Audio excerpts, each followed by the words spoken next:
Hello and welcome to Wide Angle for insights into the world of defense, diplomacy and strategy. The new government led by Mr. Narendra Modi has set a scorching pace for India's diplomacy in the last 2 weeks that it has been in power. The priorities, the new government says, is with the neighbors and in re-engaging the great powers. On both the counts, China looms large. China is India's largest neighbor. It has rapidly risen to become a great power on the world stage, second only to the United States. India's relationship with China has never been simple. It's become even more complex in recent years. There is more cooperation with China today than ever before. There is also more tension with China today. For example, on the border, there are fresh tensions on the border.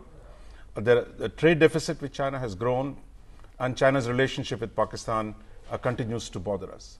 Meanwhile, India and China today are expanding their cooperation on the global stage. To discuss this paradoxical relationship, I have a very eminent panel here with me today. To my left is Ambassador Nalin Suri, retired recently after distinguished diplomatic service. He was our ambassador to China some years ago. Next to him is Dr. Srinath Raghavan, a well-known scholar and a columnist for one of our newspapers. And last but not the least, Pranay Sharma, who is the diplomatic editor of the Outlook magazine and has been covering the beat for a long time. Pranay, if I might start with you. The Chinese foreign minister is one of the first foreign dignitaries to come to engage this government. He's been meeting all our top leadership. He's already met our foreign minister, Sushma Swaraj. He's supposed to meet the prime minister and the president. Are you getting a sense from your sources? I mean, what is it that the two sides are talking about? Is it merely a pro forma getting to know visit, or is there some substance in the discussions that are taking place in the last 2 days?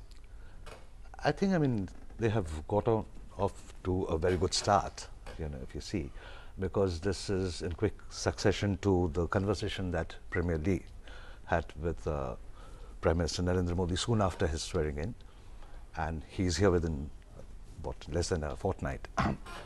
So they want to engage with this government. They had engaged with Narendra Modi when he was the Chief Minister of Gujarat. So it's not something absolutely new. But Narendra Modi as a Chief Minister of a state and Narendra Modi as a Prime Minister are two different things. So they would like to get a sense of what will be on the plate, what will be the agenda. They have engaged with the previous government. Are there any shifts, or are there any areas where this new government is going to emphasize? How is it going to move forward? I think, it's an important visit with which he goes back. Srinath, if I might come to you, the Chinese are supposed to be quite sensitive to power, power shifts within countries, power shifts between countries, and they're very conscious of their own power. Now, clearly, they see today a very different government. They understand the change that has taken place in the elections. So, for the first time, we have a strong government in Delhi. It got its own majority in the parliament for the first time in the last 30 years. So how are the Chinese seeing this new government? Do they see a strong government in Delhi as a useful interlocutor, or is it a problematic interlocutor? Well, in the first instance, I think we must say that for the last about 25 years now, the standard commentary coming out of China about India has been that India is a sort of chaotic democracy. Things don't get done here. It has a lot of potential, but you just cannot realize it. But now, suddenly, with this election, things seem to start looking different, because you have a government which has got a majority of its own. You have a leader who's talking a language which the Chinese leaders themselves sort of seem to empathize with. In a sense, if you look at some of the Chinese press, they are talking about this like a Deng Xiaoping equivalent moment, maybe in India's history and so on. So I think they definitely welcome a government which is strong, which is decisive, which is capable of taking the partnership to a new level and of tackling the other tricky issues which you outlined as well. So I think they certainly do welcome this government. And Nalin, if I might come to you, you've been in the foreign office, you were in the foreign office for a long time. You've seen many governments come and go, some strong, some weak. Is there really room for a new political leadership to innovate on China policy? Or is it that the lines are too tightly drawn and the box is too kind of strongly defined for any new leader to take an initiative towards China to change, at least not the fundamentals, some of the basics of the policy towards such an important neighbor? I think every new government has room for maneuver. A strong government which has its mandate of the kind that this government has certainly has much more room for maneuver. And I think the reason why Foreign Minister Wang Yi is here double quick is because the Chinese have so far got used to dealing with the government in Delhi for the last 10 years, which was from their perspective perhaps useful, but I'm not sure they believed that the government was decisive enough on a number of issues.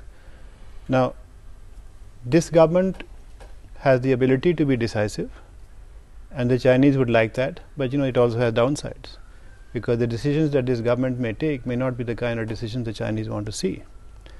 And I think part of the reason why Mr. Wang Yi is here so quickly, and why we hear talk of a very high level visit from China to India before this year is out, is also because of the very major geopolitical and geoeconomic changes that are taking place in our region. I think we should not forget that.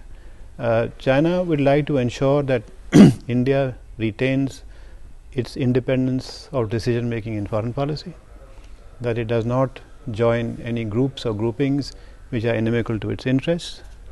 And I think these are real concerns in Beijing. You could afford to set India aside because you had a relatively, I would say, a government which was not focusing that much on foreign policy, or had a very limited focus on foreign policy. But you cannot ignore a government which is strong internally and which has, in a sense, inherited the Vajpayee mantle. And the Vajpayee mantle was a mantle of a very clear and decisive foreign policy.